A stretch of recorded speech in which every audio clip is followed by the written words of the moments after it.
going to conduct a few experiments on this chapter, acid, bases and salts. When we hear about this chapter, the first thing that comes to our mind is the word acid. So what is an acid?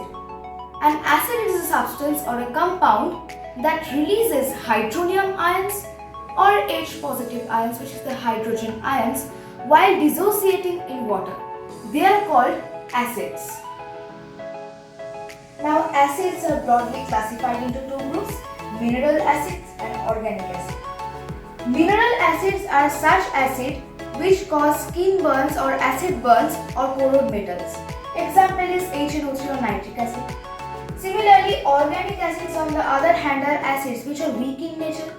For example, the acid which I am going to show in this video is vinegar or CH3COOH, acetic acid. They are weak acids.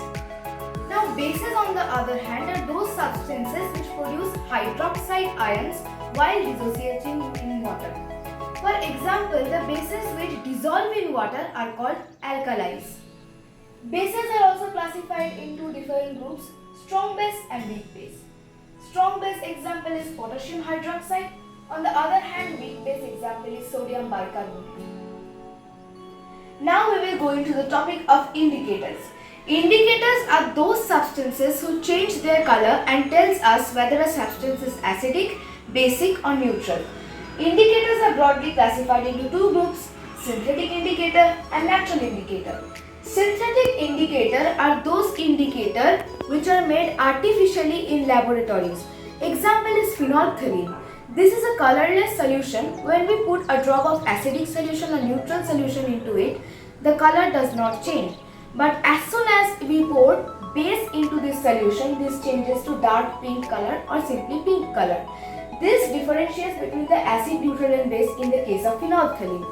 Another example of synthetic indicator is bromophenol blue. This is known as tetrabromophenols sulfonaphthalene. This chemical is turquoise in color, and when we put a drop of acid inside bromophenol blue, it turns colorless, whereas when we put a drop of base inside it, it turns dark blue in color. On the other hand, we have natural indicator. Natural indicators, as the name suggests, are those indicators which are made by nature. Examples that I have shown in this video, China rose, turmeric, etc. These are examples of natural indicators. Now, indicators are also classified minorly into three groups, acid-base, universal pH and olfactory. Acid-base indicators are those indicators which change their color and tell us about the property of the material which we are putting into the indicator. Next comes olfactory, that I have explained in the next part of the video. That is, the indicators change their fragrance and tells us whether a substance is acidic, basic or neutral. And next comes the universal indicator or pH indicator.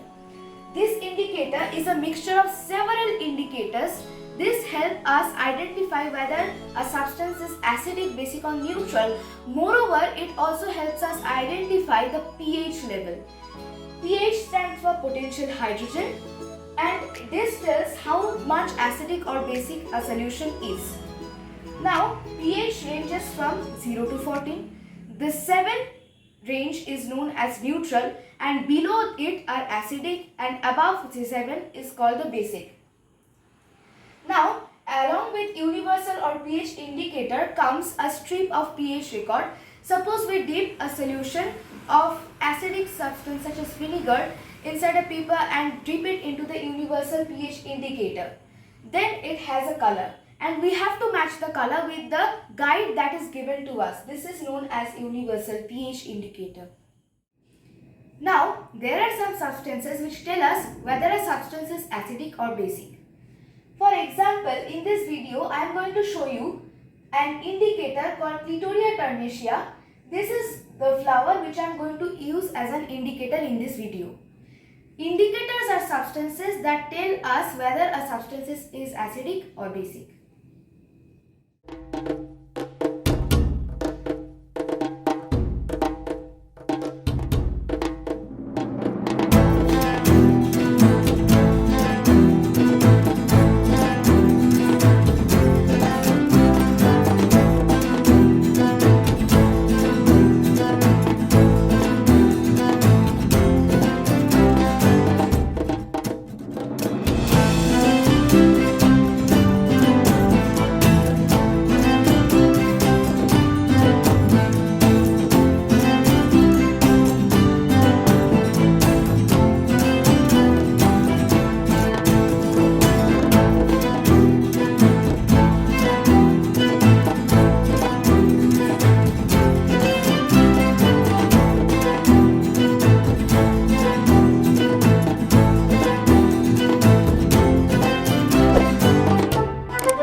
Losser sinensis, which is the scientific name of China rose.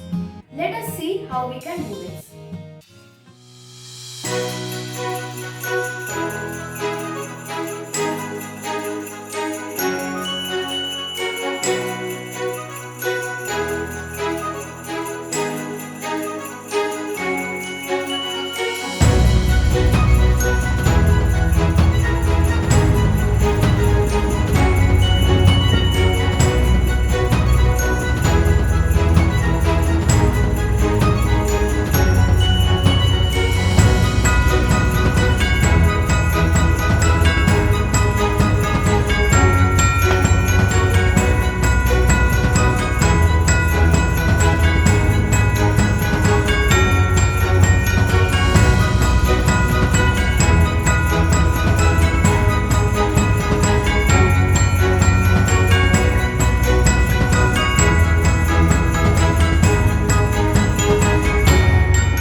Indicators that I have shown you change their color to identify whether a substance is acidic or basic. Except them, there are also other indicators known as olfactory indicators. An olfactory indicator is defined as a substance whose smell varies when it is mixed with an acidic or basic solution. This means that if we pour one acidic solution inside an olfactory indicator, it will change its smell, or if we pour a basic substance in an olfactory indicator, it will also change its smell, which will help us identify if a substance is acidic or basic. Let us give an example. Vanilla essence is an example of olfactory indicator. When we put acid in vanilla essence, the smell does not go away.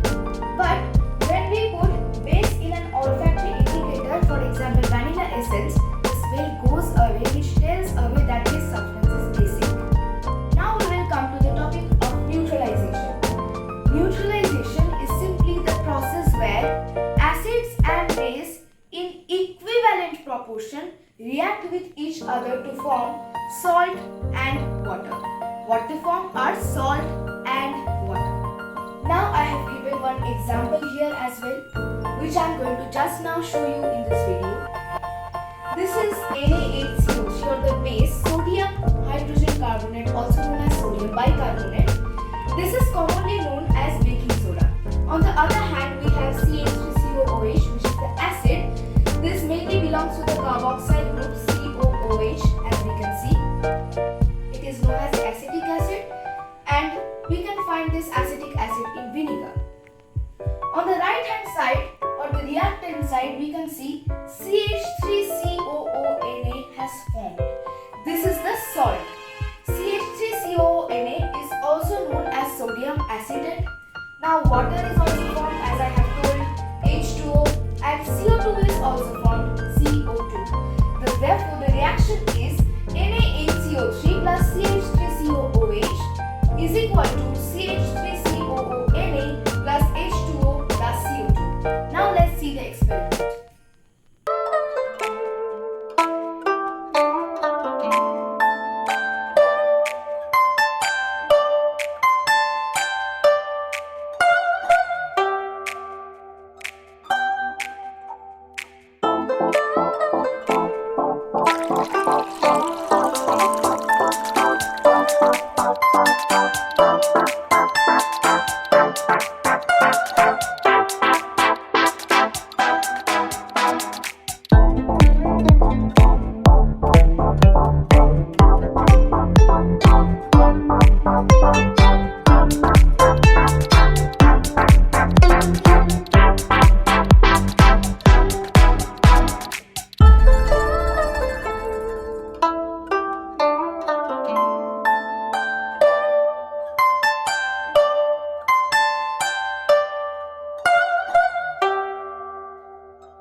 Now as you have seen this video, go to this link and attend a small quiz.